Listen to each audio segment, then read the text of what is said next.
Y al seguir recordando con gratitud al Señor por la vida del pastor MacArthur, recordamos su amor hacia los hermanos en español. Esto se vio de varias maneras. Ustedes recordarán que él apoyó el inicio de un grupo en español hace unos 50 años atrás, que hoy día se llama Gracia en español, Grace en español. En mi época antediluviana se llamaba Ministerio Hispano, pero ya pasaron los años. Elena se ríe, está sonriendo. Ella también era de esa época. Pero bueno, Elena, tú sabes, con amor, sabes cuánto te queremos. Pero yo recuerdo cómo a lo largo de los años, teniendo el privilegio de poder traducir para él, en la sesión como la que hoy predicó Nathan, le ponían el micrófono, dejaban el micrófono encendido, y yo me acuerdo que lo podía escuchar cantando en español a todo pulmón. Y ustedes saben, canta bien, lo pueden oír ahí en YouTube, pero en español, pues yo estaba, la verdad, ahí en un recital privado, disfrutando oír a nuestro amado hermano John cantando en español. Y ese amor por extender el Evangelio en español también se vio en su iniciativa de iniciar la traducción de sus sermones en español. Y con el tiempo sus libros fueron traducidos, y hoy día vemos cómo el Señor sigue usando sus sermones, sus libros, mediante gracia a vosotros. Y eso es solo en español, sin contar los otros idiomas ni la internet. Hasta donde sabemos, después del inglés, el idioma en el que hay más sermones y más libros del pastor MacArthur es el español. Incluso algunos de ustedes recordarán cuando el pastor MacArthur viajó y predicó en la tierra prometida de la República Dominicana, también en la madre patria de España, y como lo decía ayer nuestro querido Homero, en un lugar muy especial, la capital de la tierra de este lado del milenio, México. Y obviamente, hermanos, no, la verdad, la tierra que fluye tantas bendiciones, la tierra de Honduras, ahí también estuvo nuestro... no se quedaron atrás, hermano, nada penosos. Y hace unos años, cuando el pastor MacArthur era presidente de Master Seminary, Master, recuerden, abrió el programa en español, y hoy 30% de los alumnos son parte de ese programa. Y hoy Masters ofrece 2 maestrías acreditadas completamente en español, al mismo nivel académico que en inglés. Realmente, hermanos, somos el idioma consentido. No, en su gracia soberana, la verdad es que la respuesta correcta a tanto privilegio a través del ministerio del hermano MacArthur es reconocer que el Señor nos ha dado mucho y nos demandará mucho, porque al que mucho se le haya dado, más se le demandará. Y uno de los temas sobresalientes del ministerio del pastor MacArthur fue la doctrina de los últimos tiempos, incluyendo el reino milenial de Cristo. ¿Por qué habló de eso tanto? ¿Por qué le preocupaba tanto hablar de la escatología, como se llama en términos teológicos la doctrina de los últimos días o los últimos tiempos? ¿Por qué? Porque al interpretar de manera coherente la Escritura, esto es, de manera literal, gramático, histórica, reconociendo lenguaje figurado en todo lo que el Señor ha revelado de Génesis, Apocalipsis, buscando entender la intención del autor original, nuestro hermano MacArthur concluyó, con muchos otros hombres fieles a lo largo de la historia de la Iglesia, que siempre que la Escritura usa la palabra Israel, siempre se refiere a la nación de Israel, el Israel étnico. Y entender eso lo llevó a explicar que entender el lugar de Israel en el plan eterno de Dios es el cimiento para entender correctamente el plan de Dios para el futuro. Y al mantener esa interpretación coherente, al enseñar todo el consejo de Dios, el pastor MacArthur entendió que para que el Señor cumpla los pactos que le hizo a la nación de Israel, y para que el Señor cumpla las promesas que le hizo a la nación de Israel a lo largo del Antiguo Testamento, concluyó que el Señor Jesucristo regresará después de 7 años de juicios futuros en la tribulación para establecer su reino milenial.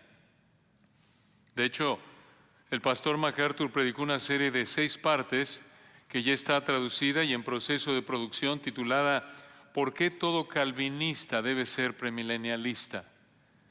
Algunos de ustedes lo escucharon o lo han oído ahí en internet seguramente. Inició con un sermón, una conferencia de pastores hace años, y lo expandió, profundizó y se convirtió en una serie de 6 sermones titulada ¿Por qué todo calvinista debe ser premilenialista?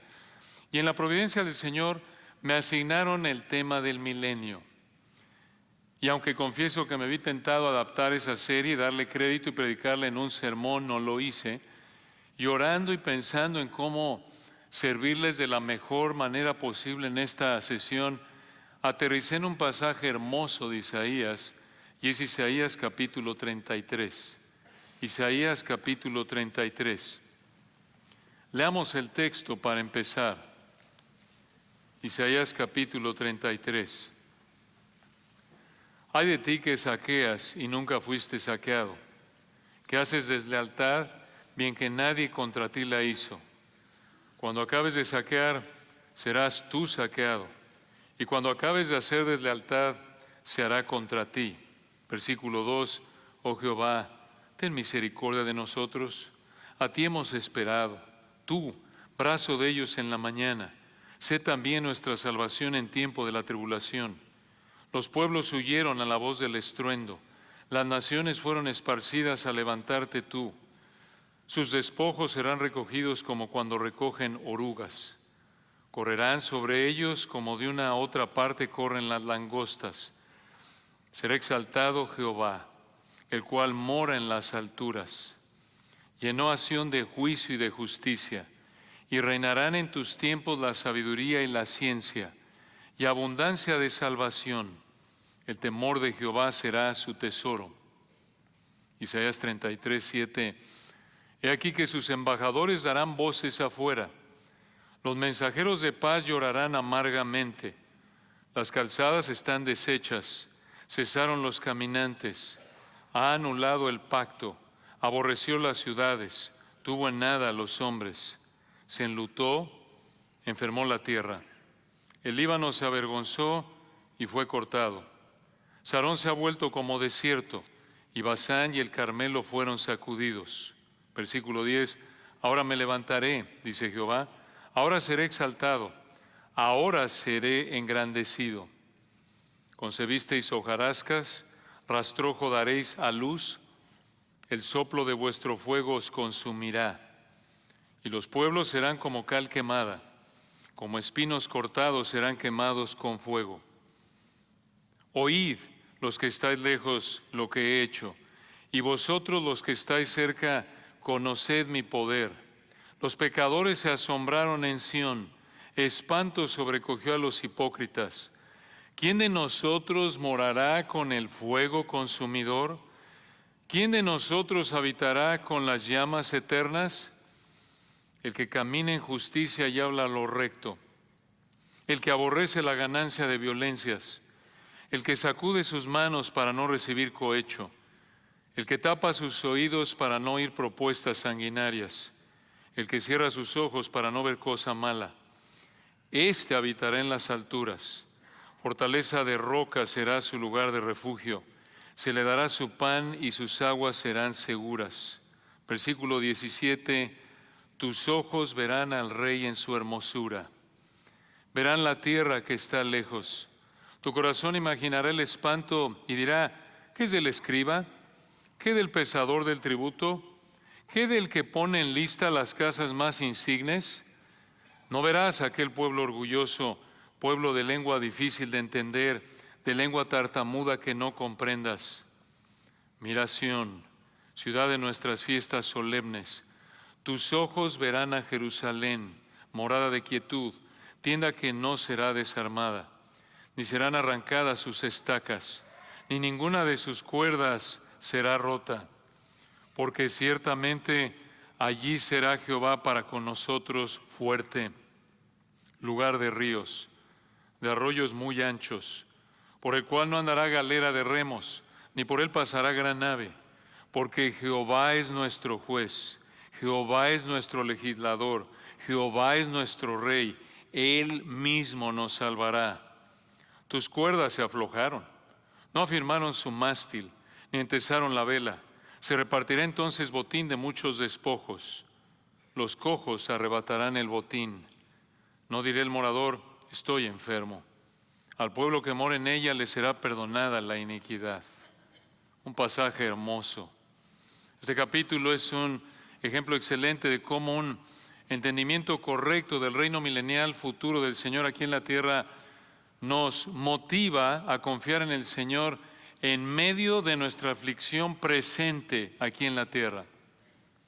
Ahora, como cualquier otro pasaje de la Escritura, para entenderlo y aplicarlo correctamente, necesitamos entender por qué el Espíritu Santo lo escribió mediante Isaías a los israelitas que lo escucharon por primera vez. Isaías capítulo 33 es parte de una sección que va del capítulo 28 al 33, 6 capítulos. Estos 6 capítulos han sido llamados el libro de los ayes, el libro de los ayes. ¿Por qué? Porque en estos 6 capítulos el Señor presenta 6 párrafos que comienzan con la palabra ay griega, ay. En estos 6 capítulos el Señor se concentró en 2 temas proféticos primordiales. Número 1, el ataque de Asiria contra Israel, y número 2, el juicio final de Dios en el futuro. El ataque de Asiria contra Israel y el juicio final de Dios en el futuro. Y el Señor escribió acerca de estos 2 temas con la intención, escuchen, de que Israel dejara su pecado y confiara en Dios. Esa fue la intención del autor, por lo que podemos ver aquí en el texto, que Israel dejara su pecado y confiara en el Señor, y particularmente en este texto el énfasis se encuentra en confiar en el Señor, y por ello aquí en Isaías capítulo 33 vemos 2 acciones de Dios para que confíes en Él. 2 acciones de Dios para que confíes en Él. En primer lugar, vemos que Dios juzga, versículos 1 al 12. Y en segundo lugar, Dios reina, versículos 13 al 24. Dios juzga, Dios reina, y veamos la primera, versículos 1 al 12, Dios juzga.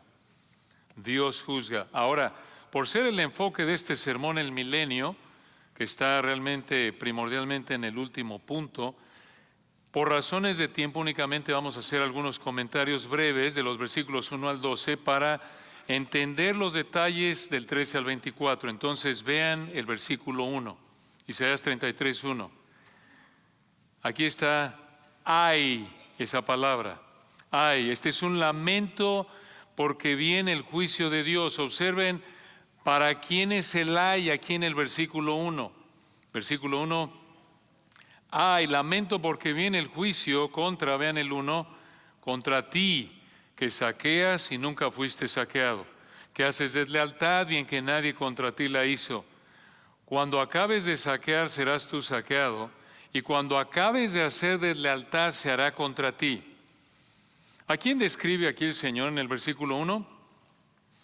Por el contexto histórico parece apuntar a la nación de Asiria. Asiria. También hay indicadores en el capítulo que apuntan a eso. Esto nos colocaría entonces alrededor del 701 antes de Cristo. Vemos más detalles de este ataque en Isaías capítulo 36, y esto obviamente muestra que Dios conocía a detalle el pecado de Asiria. Y aquí tienen ustedes, hermanos, un recordatorio de que el Señor conoce el pecado de cada uno de nosotros, de todo ser humano, y que es perfectamente justo.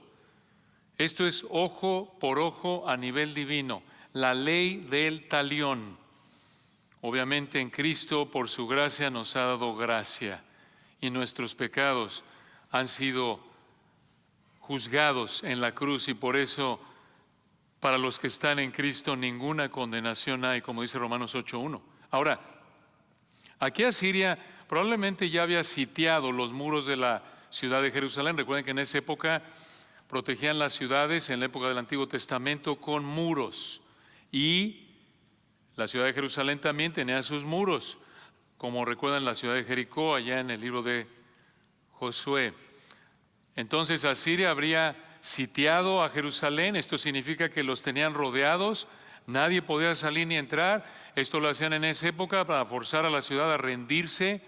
Y el versículo 1 debería haber animado a los israelitas que oyeron esto a confiar en Dios, porque Él destruiría a los asirios que los rodeaban.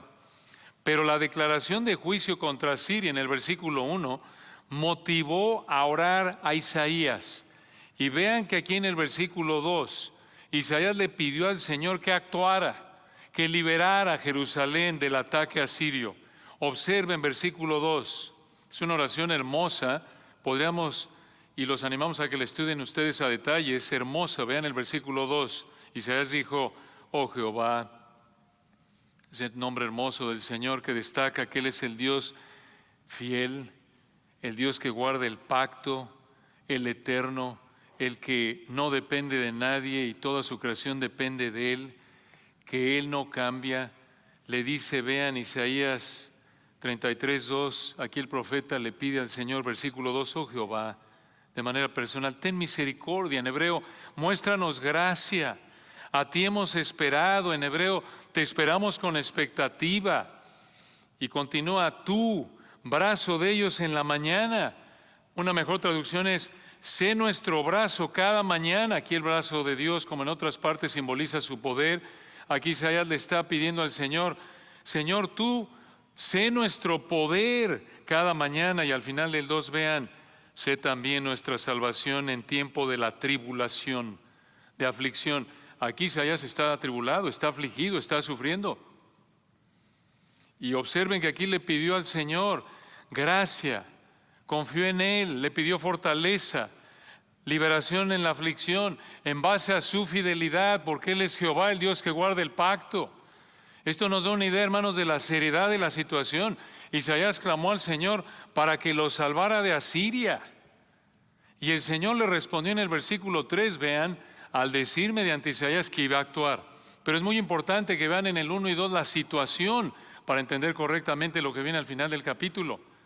Realmente era una situación seria que estuviera, y este es uno de los indicadores por los que creemos que realmente este era el ataque asirio de Isaías capítulo 36. Tenían rodeada a Jerusalén y esto lo hacían de nuevo con la intención de que al no entrar nadie ni salir nadie, la idea era presionarlos a que se rindieran porque morirían de hambre, porque no habría sustento, no podían ir por alimentos. Y vean versículo 3, el Señor respondió mediante Isaías 33:3, los pueblos huyeron a la voz del estruendo, las naciones fueron esparcidas al levantarte tú. Sus despojos en el 4 serán recogidos como cuando recogen orugas, esto es insignificante. Correrán sobre ellos como de una a otra parte corren las langostas, aterrados.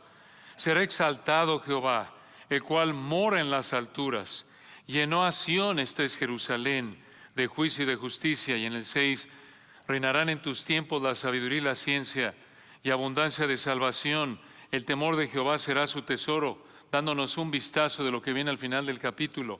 En el 7, aquí que sus embajadores darán voces afuera, los mensajeros de paz llorarán amargamente, aparentemente apuntando a que trataron de negociar algo con Asiria y no pudieron. Versículo 8, las calzadas están deshechas, cesaron los caminantes, ha anulado el pacto, aborreció las ciudades, tuvo en nada a los hombres. Parece que Asiria tenía un convenio con Jerusalén, lo violó. Versículo 9, se enlutó, enfermó la tierra, el Líbano se avergonzó y fue cortado. Sarón se ha vuelto como desierto, y Basán y el Carmelo fueron sacudidos. Ahora en el 10 me levantaré, dice Jehová, ahora seré exaltado, ahora seré engrandecido. Y esto es para Siria, versículo 11, concebisteis hojarascas, rastrojo daréis a luz, el soplo de vuestro fuego os consumirá.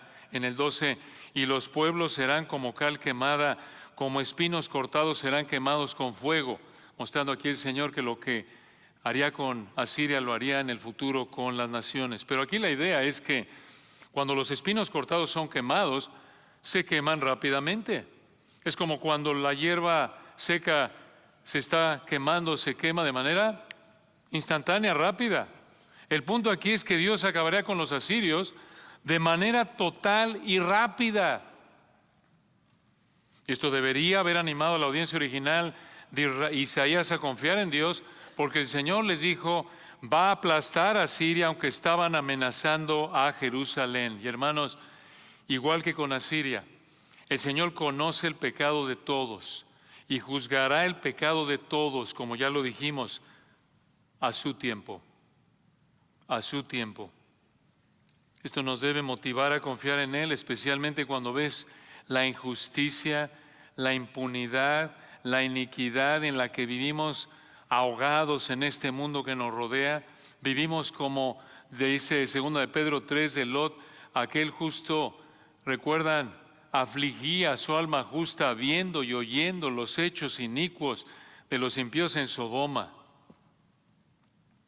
Entonces aquí en Isaías 33 vemos dos acciones de Dios para que confíes en Dios. En primer lugar, vemos cómo Dios juzga al presentar su juicio contra Asiria en los versículos 1 al 12. Y vean en segundo lugar cómo Dios reina. Dios reina, versículos 13 al 24. En el versículo 13, Isaías vuelve a hacer algo que vemos en varios lugares de su libro. Y esto es que salta al futuro, como en Isaías 9. En Isaías 61, 1 al 3, Isaías 9, 6 y 7.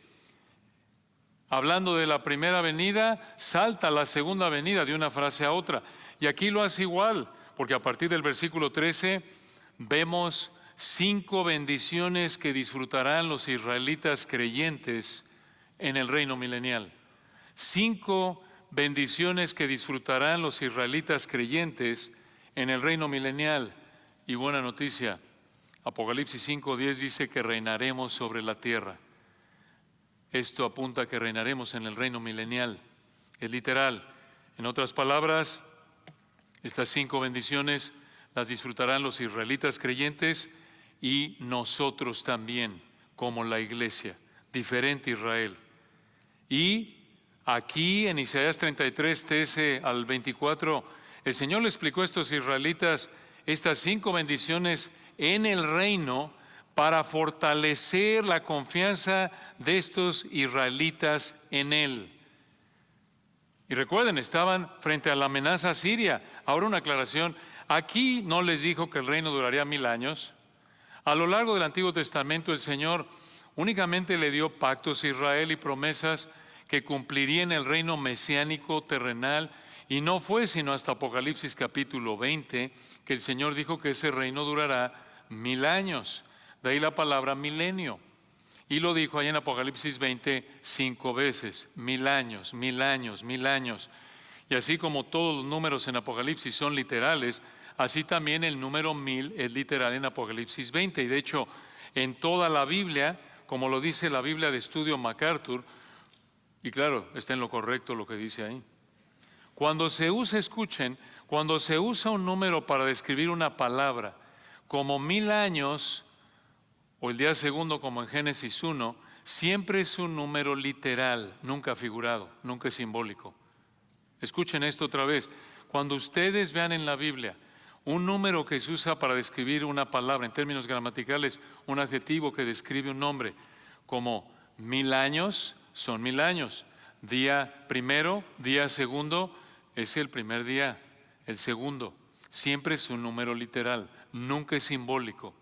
Estos son 1000 años literales, 1000 años. Entonces, aquí viene la primera bendición en el reino milenial. Vean versículos 13 al 15, liberación del juicio divino. Liberación del juicio divino. Versículo 13, oíd, este es un mandato en hebreo. Oíd los que estáis lejos, estas son las naciones extranjeras.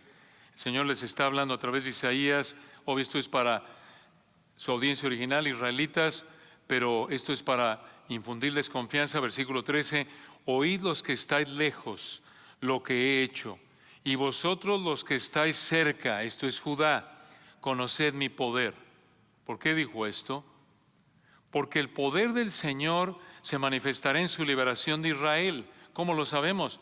Por los versículos que siguen. Y aunque aquí no nos da los detalles que siglos después el Espíritu Santo reveló en el resto de la Escritura, esta liberación que viene a continuación podría apuntar a la batalla que va a venir inmediatamente antes del establecimiento del reino milenial en la segunda venida, en Apocalipsis capítulo 19, también conocida como la batalla del Armagedón. Vean el versículo 14.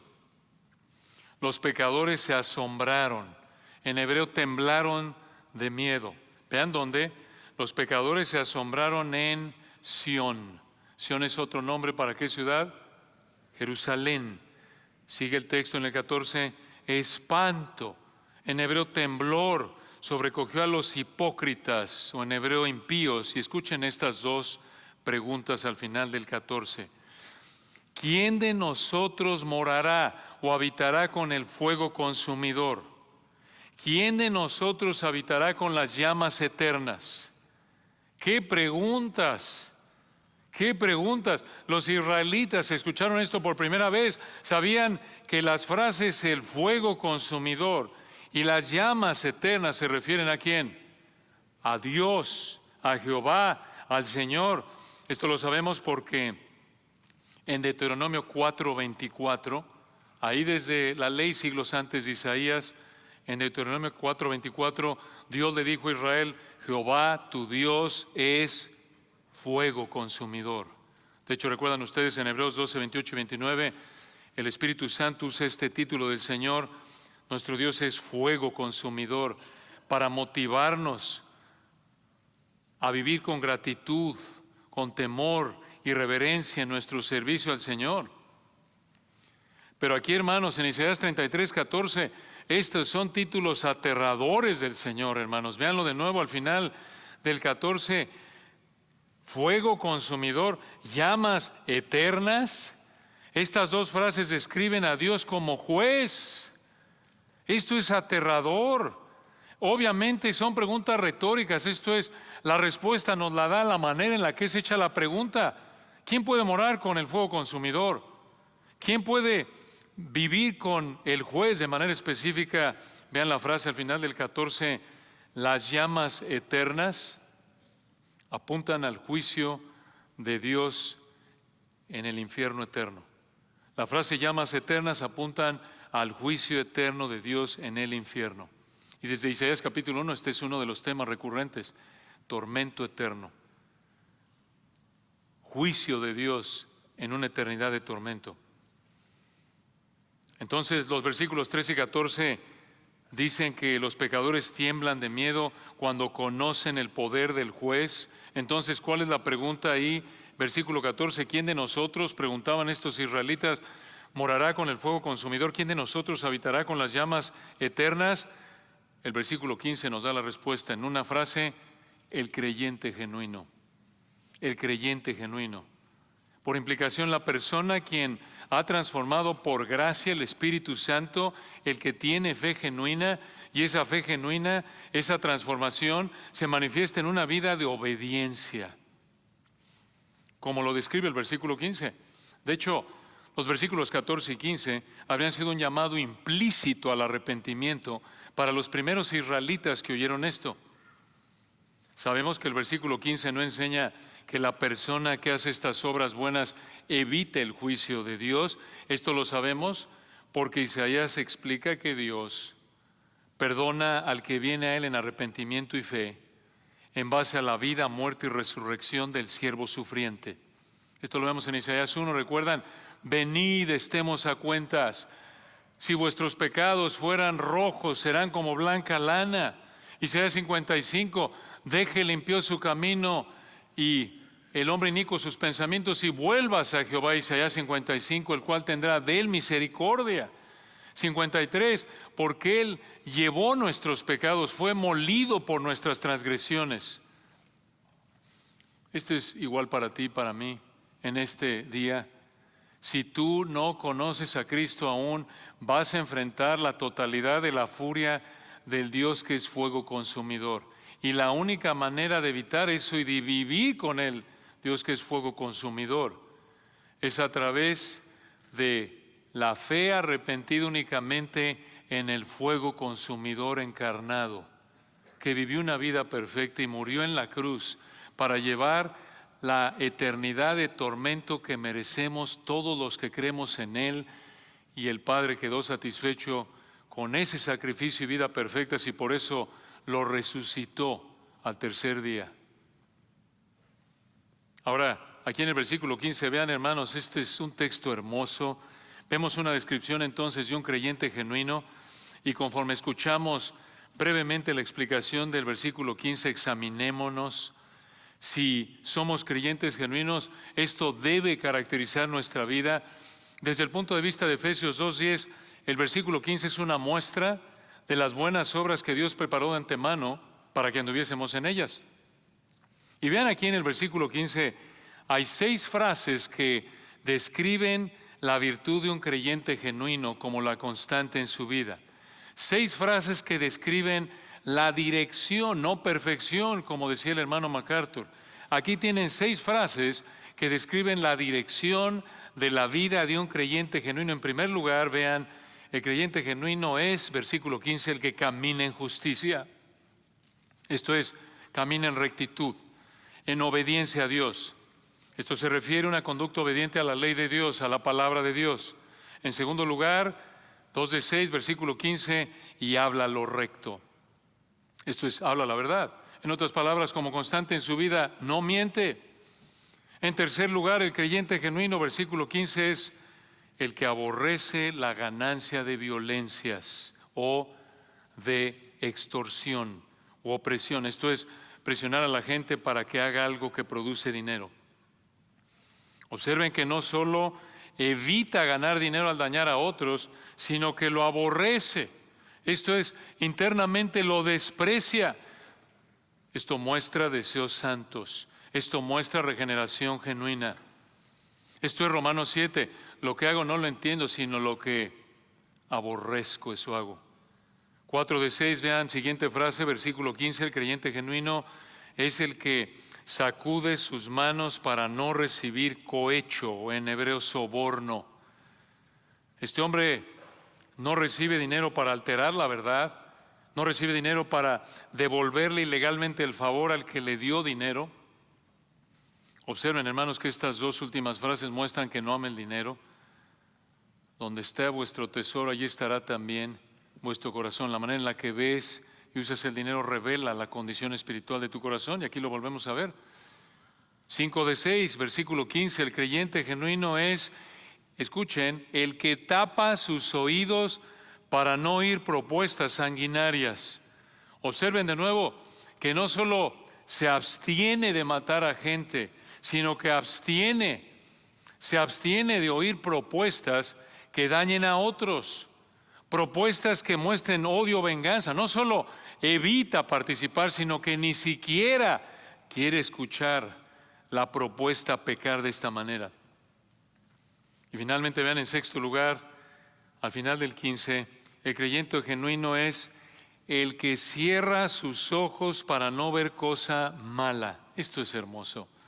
Observen que este creyente evita exponerse al pecado, anhela la santidad a tal grado que versículo 15 cierra sus ojos, tapa sus oídos, aborrece el pecado.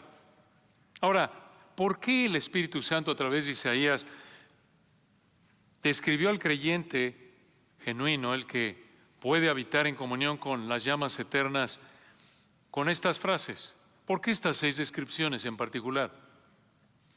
Por lo que vemos en Isaías capítulo 1, parece que estas frases confrontaban de manera directa los pecados en los que vivían los líderes de Judá.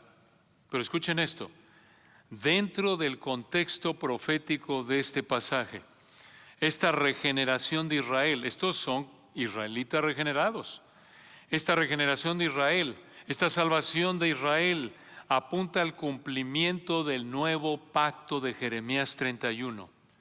Y escuche esto, como nosotros, como la iglesia, según 1 Corintios 11, hemos sido hechos participantes del nuevo pacto, no reemplazando a Israel. Este nuevo pacto Dios lo va a cumplir con Israel cuando regrese y los salve y vivan en el milenio. Pero Dios en su gracia nos da el privilegio de participar del nuevo pacto. Y si realmente el Señor, como parte del nuevo pacto, nos ha hecho nacer de nuevo, nuestra vida se mostrará de esta manera. esta será la dirección de nuestra vida. Entonces, aquí en los versículos 13 al 24, vemos 5 bendiciones que disfrutaremos en el reino milenial, que nos motivan a confiar en el Señor frente a la aflicción presente. En primer lugar, ya vimos liberación del juicio divino. Ahora vean en segundo lugar, protección y alimentos seguros. Versículo 16. Protección y alimentos seguros. 16. ¿Qué está pasando aquí? Recuerden, en el versículo 14 al final, las preguntas son: ¿quién de nosotros morará con el fuego consumidor? Vean el 14 al final. ¿Quién de nosotros habitará con las llamas eternas? Respuesta, versículo 15. El que camina en integridad, etcétera. Llora, 16. ¿Dónde va a vivir este creyente? 16. El creyente del 15, 16, habitará en las alturas. Estas son las alturas de los montes. ¿Cómo lo sabemos? Por la siguiente frase, véanlo en el 16. Habitará en las alturas. Fortaleza de rocas será su lugar de refugio. Se le dará su pan y sus aguas serán seguras. Aquí vemos descrito al principio del versículo 16, seguridad o protección asegurada, y al final del 16, alimento asegurado. En otras palabras, el Señor va a proveer protección y provisión alimenticia sin duda alguna. Sin duda alguna. Esta es la abundancia de alimento en el reino terrenal de la que habló el Señor desde Génesis 49, 11 y 12, abundancia de vino y de leche, abundancia de cultivo y animales, como alguien dijo. Ahora, hermanos, recuerden el contexto original. Esto es clave para entender correctamente esto, que armoniza con el resto de la Escritura en términos del reino milenial, terrenal, aquí, literal. Escuchen, aquí, con la amenaza de tener una escasez de alimentos y crimen debido al ataque asirio. Recuerden, cuando los israelitas oyen esto, están rodeados por Asiria. Están preocupados porque no tienen seguridad, se van a quedar sin comer. Y debido a esa presión, el Señor usó la ocasión para prometerles aquí protección y alimentos en el reino futuro. Esto debería haberlos motivado a confiar en el Señor. Hermanos, esto no es carnal. Esto es lo que dice la Escritura. Disfrutar de las bendiciones físicas del Señor refleja su bondad, hoy y en el milenio. No debemos pensar que es pecaminoso el placer físico disfrutado en santidad.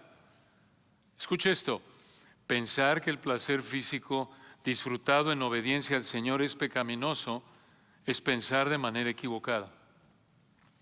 Como los falsos maestros de 1 Timoteo 4, que mandaban abstenerse de ciertos alimentos y del matrimonio pensando que eso les ganaba favor ante Dios. O como las ideas falsas de Colosenses capítulo 2, que presentaban como algo espiritual el no disfrutar de placeres físicos no pecaminosos. Y además, hermanos, recuerden algo, así como el cielo es un lugar físico en donde viviremos con cuerpos físicos de resurrección como el de nuestro Señor, así también el milenio será un lugar físico. Esto es hermoso. Estamos tan acostumbrados a vivir con crimen y con problemas económicos. Y escuchen, ningún gobernante humano puede acabar con el crimen y la pobreza. Solo uno, el Rey de Reyes. Y lo hará después de que regrese y esté reinando aquí en la tierra en el milenio, y cumplirá esta promesa para Israel, y cada uno de los que somos cristianos lo viviremos. Entonces, aquí en Isaías 33, 13 al 24, vemos 5 bendiciones que disfrutaremos en el reino milenial para motivarte a confiar en el Señor. Vamos a disfrutar de liberación del juicio divino, protección y alimentos seguros, y esta es la mejor de todas. Esta es la cereza de la cereza del pastel. Versículo 17, ver al Rey en su trono. Esto es hermoso, este versículo es para memorizarse, enmarcarse, esto es hermoso. Aquí viene la mejor bendición del milenio, lo mejor que disfrutaremos. Y a partir del versículo 17, Isaías parece hablarle de manera directa al creyente de los versículos 15 y 16 y le dice, vean esto, hermanos, saboreen esto. 17, tus ojos verán al Rey en su hermosura, verán la tierra que está lejos. Vean el texto de nuevo, tus ojos verán al Rey en su hermosura, en el hebreo en su belleza, toda su gloria, todas sus perfecciones. Son ojos físicos. En el 16 era alimento y protección física. Esto es físico. Esto es, versículo 17 al final, la tierra. Los ojos de los creyentes israelitas, dice el versículo 17, y de todo creyente de toda época, como lo vemos en otras partes de la Biblia, verán al Rey aquí en toda su gloria, aquí en la tierra. Y vean al final del 17 la frase, verán la tierra que está lejos. Esa frase indica que hasta donde puedan ver, la idea es hasta donde puedas ver. La idea es que por toda la tierra el Rey estará reinando. ¿Quién es el Rey? Claro, sabemos que es el Rey de Reyes, pero en el contexto, versículo 22, dice que Jehová es nuestro Rey. Solo este es el Hijo de David, el Hijo del hombre, el Hijo de Dios. Este, hermanos, es el cumplimiento del pacto davídico de 2 de Samuel, capítulo 7. Ahí en el pacto davídico, el Señor le prometió a David que uno de sus descendientes reinaría en su trono aquí en la tierra.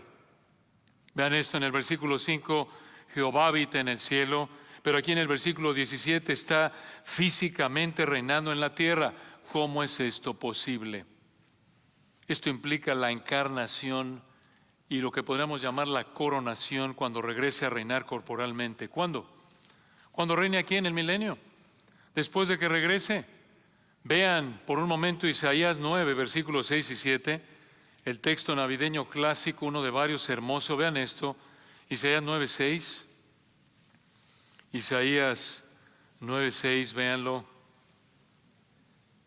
Dice este texto hermoso, porque un niño nos es nacido, hijo nos es dado. Hasta aquí se oye como un niño cualquiera. Y el principado sobre su hombro, este es de sangre azul. Este es un niño que será príncipe, que va a reinar. Pero vean esto, versículo 6, y se llamará su nombre admirable, consejero. Hasta ahí todo normal. Un niño muy inteligente que va a reinar. Pero, ¿es Dios fuerte este niño? ¿Este niño es Padre eterno? ¿Este niño es príncipe de paz? Esto es la encarnación. El versículo 6 se cumplió en la primera venida. Y vean el versículo 7, se cumplirá en la segunda venida. Lo dilatado de su imperio y la paz no tendrán límite sobre el trono de David y sobre su reino, disponiéndolo y confirmándolo en juicio y en justicia desde ahora y para siempre. El cielo de Jehová de los ejércitos hará esto. Hermanos, como decía el pastor MacArthur en esta serie de 6 sermones de por qué un calvinista debe ser un premilenialista, no puedes hacer esto espiritual. No te puedes atrever a ir a predicar el evangelio a un israelita y decirle que todas las promesas del reino terrenal son espirituales. No puedes hacer eso. El Señor no está reinando, no ha reinado. Cuando vino la primera vez a lo suyo vino y los suyos ¿qué? No le recibieron. Esto es físico y lo vemos a lo largo de la Escritura. Como decía también el pastor MacArthur, perdón, ya, lo siento, estoy aquí ya adaptando algo. Pero bueno, le doy crédito para que abra su apetito. Hermanos, tenemos que ser honestos con el texto. Tenemos que ser honestos con el texto. Ya se me olvidó lo que iba a decir porque no tenía mis notas, pero si me acuerdo ahorita se los digo. Ya estaban listos. Una palabra brillante del pastor MacArthur que olvidé. Bueno, esperamos que me acuerde. Esperamos que me acuerde.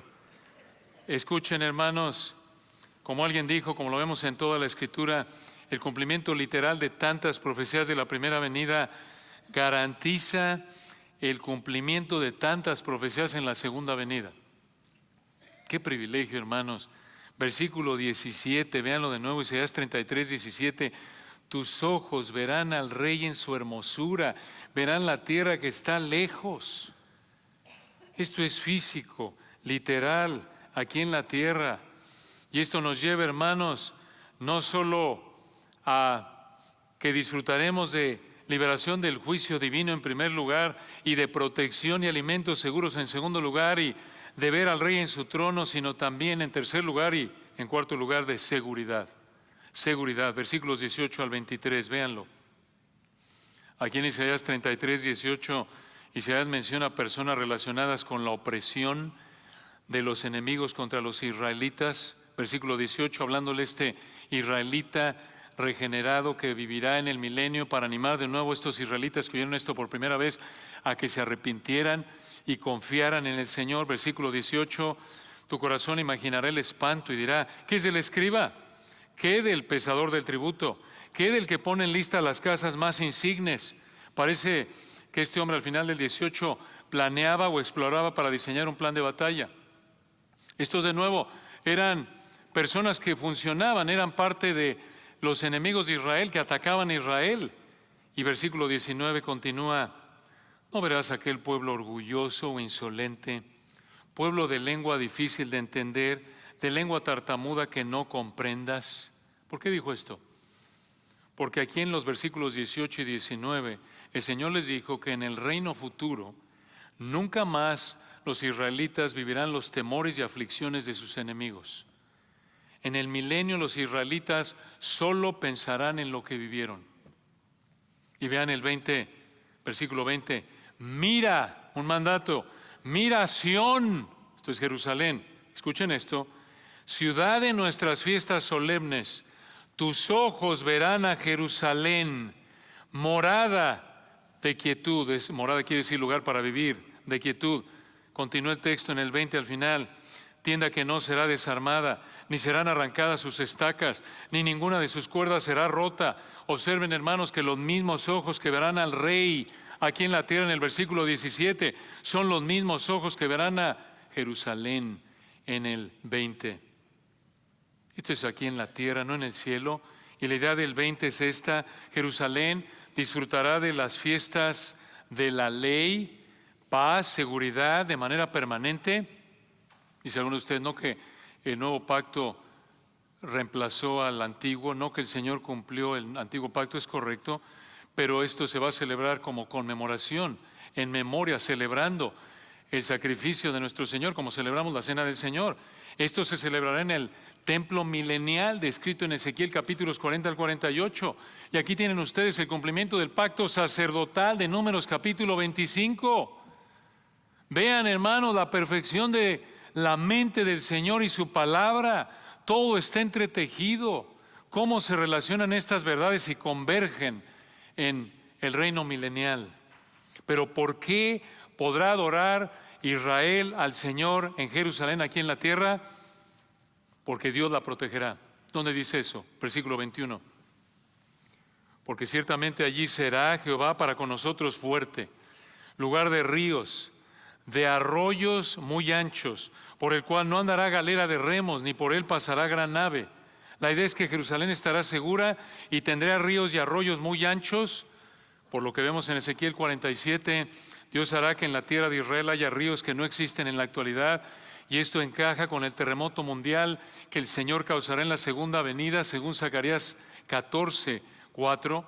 Ese terremoto hará que hayan ríos donde hoy día no hay, y después de su regreso a la tierra, el Señor establecerá su reino milenial, pero ya para el reino milenial, escuchen, la superficie de la tierra será diferente a la de la actualidad. Y de esta manera, como dice aquí Isaías 33, 21, Dios hará posible que Jerusalén tenga estos ríos y arroyos muy anchos. Escuchen, hermanos, esto es glorioso, que Israel esté en la tierra y disfrute de tanta bendición. Será el cumplimiento de la promesa del pacto abrámico de Génesis 12. Tierra, nación, bendición. Vean por favor la fidelidad de Dios y su palabra al cumplir en el milenio estos pactos. El pacto abrámico, el pacto sacerdotal, el pacto davídico y el nuevo pacto. Ver la fidelidad del Señor Israel nos debe motivar a confiar en el Señor, porque Él cumple lo que dice. Y vean versículo 22, ¿por qué estarán seguros los habitantes de Jerusalén? El 22 es otra bomba, hermanos.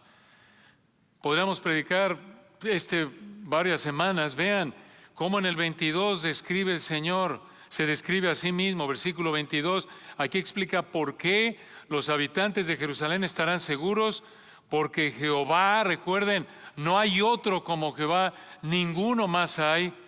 Versículo 22, porque Jehová es nuestro juez, Jehová es nuestro legislador, quiere decir el que da la ley.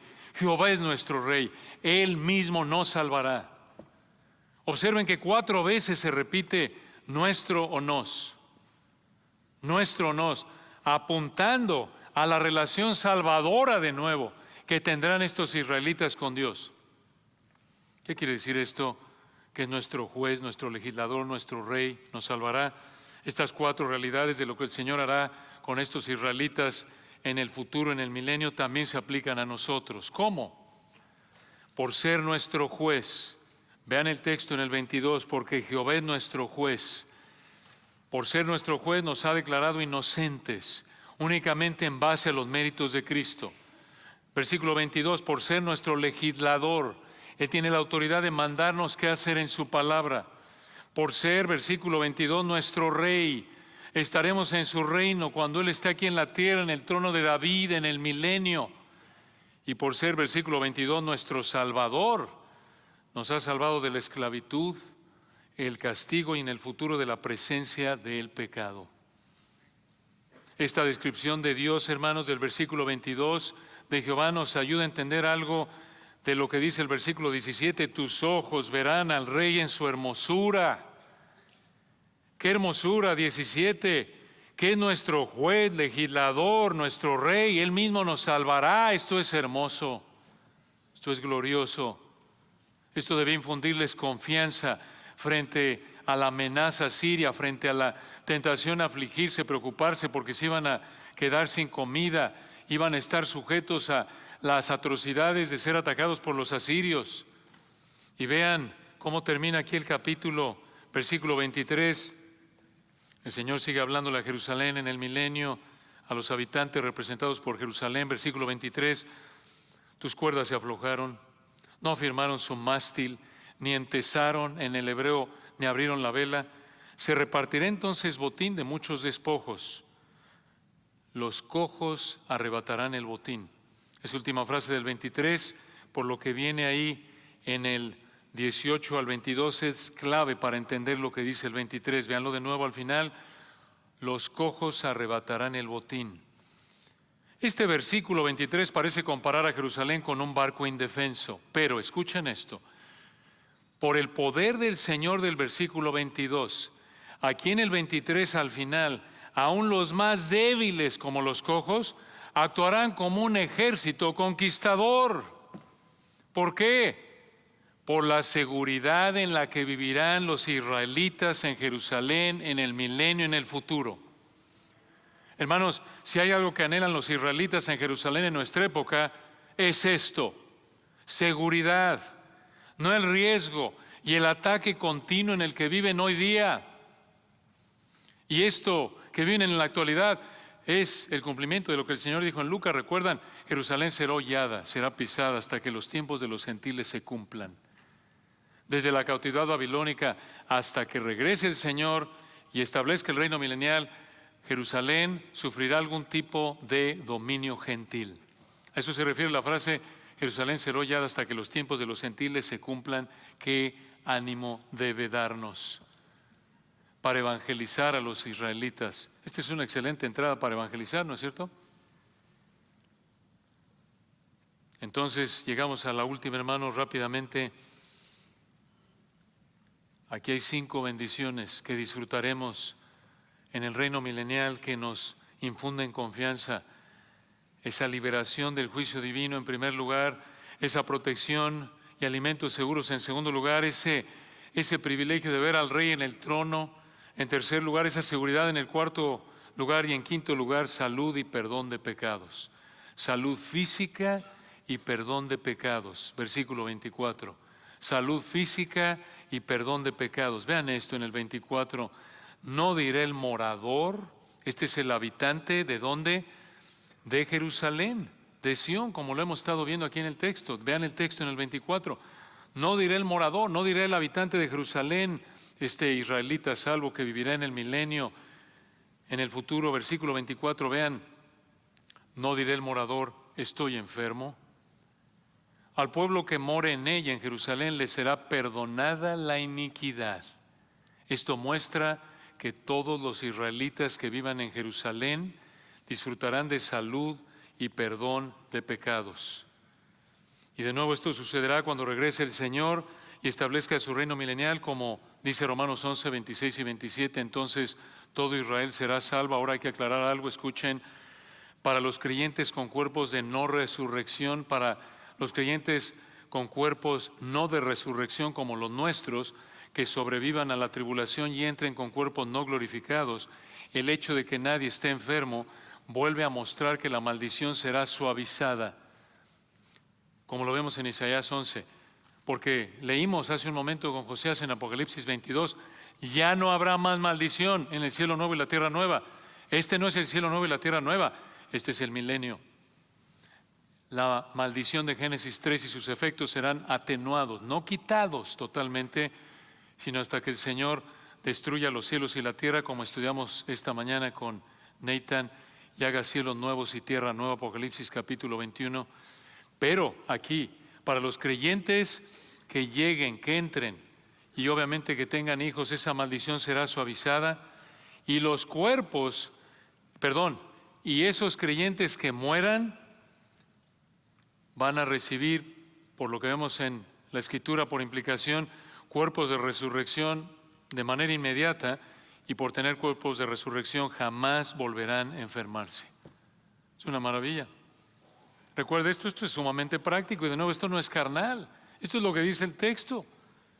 Cuando te sientas mal, puedes decir, como decía una hermana, me urge mi cuerpo de resurrección. Me urge. Necesito un cuerpo nuevo, así es, tendrás un cuerpo nuevo. Y quiero advertirte que tú también, si mueres en Cristo, tendrás un cuerpo nuevo físico para recibir la totalidad de la furia del Señor Jesucristo en el infierno. Porque la Biblia enseña que así como el cielo es físico, el milenio es físico, también lo es el infierno. Y esto es parte de la horrenda realidad del infierno eterno. El que, recuerden, todos vamos a resucitar. Juan 5, unos para resurrección de vida, otros para resurrección de condenación. Todos vamos a resucitar. Los que mueran sin Cristo, los que mueran en Cristo, pero los que mueran sin Cristo recibirán un cuerpo especial, apto, un cuerpo físico literal, para recibir la totalidad de la furia de Dios en el infierno que Dios les debe y que ellos merecen. Esto es horrendo, esto nos debe motivar a seguir orando, predicando, evangelizando, pero otra vez el énfasis del texto es motivar a la confianza, al consuelo. Tendremos cuerpos nuevos, no se enfermarán, un cuerpo con el cual veremos al Rey en su hermosura, como dice el versículo 17, reinando desde Jerusalén aquí en la tierra, después de que regrese y reine en el trono de David, en el reino milenial. Por eso, hermanos, la enfermedad, la muerte, el crimen, la inseguridad, las dificultades económicas, la injusticia en el trabajo, en el gobierno, los problemas en la iglesia, los problemas en la familia, la lucha contra el pecado en la que vivimos diario, se acabarán cuando el Señor regrese y nos haya dado cuerpos de resurrección, y nuestro juez, nuestro rey, nuestro salvador, nuestro redentor se sienta en el trono de David aquí en la tierra, en el reino milenial. Ahora, solo el Señor sabe cuántos de nosotros nos llevará en el rapto, porque creemos que el rapto es inminente, en cualquier momento puede pasar. Como vemos en Apocalipsis capítulos 2 y 3, la iglesia es mencionada ahí. En el 4 es representada, creemos, en los 24 ancianos, arrebatada, no se vuelve a mencionar la iglesia en el resto del libro de Apocalipsis. Vienen los 7 años de la tribulación, capítulos 6 al 18, regresa el Señor en el 19 y en el 20 el milenio, y 21 y 22 el estado eterno, pero es posible la resurrección para los creyentes de la época de la iglesia, que comenzó la época de la iglesia en Pentecostés, en Hechos 2, y terminará cuando el Señor regrese por su iglesia en el rapto. Esa resurrección comenzará ahí, porque ahí el Señor nos dará cuerpos de resurrección y regresaremos con Él cuando regrese. Pero para aquellos creyentes de nuevo que vengan al Señor después del rapto, también ellos disfrutarán de esta realidad junto con los creyentes israelitas. Entonces, es nuestra oración, hermanos, que el Señor use esta realidad futura para fortalecer nuestra confianza en nuestro Rey, en nuestra aflicción actual. Oremos. Padre, gracias por tu palabra hermosa. Nos vuelve a cautivar tu verdad gloriosa. Increíble, Padre, en un sentido no lo es porque la ley de Jehová es perfecta. Es perfecta como tú eres perfecto. Gracias, Señor, por habernos concedido esta noche una probada del cielo a través de las verdades que cantamos hace un momento, a través primordialmente de la proclamación de tu palabra. Cómo esto nos llena de ánimo. Y tú sabes, Padre, que más allá de los beneficios físicos del milenio, lo que más nos llena de esperanza y de gozo y de ánimo y de aliento es pensar en esta realidad de Isaías 33, 17, que te veremos a ti en tu hermosura, a ti, a nuestro juez, nuestro legislador, nuestro Rey, el que nos salva, a quien damos toda la gloria en esta noche. Amén.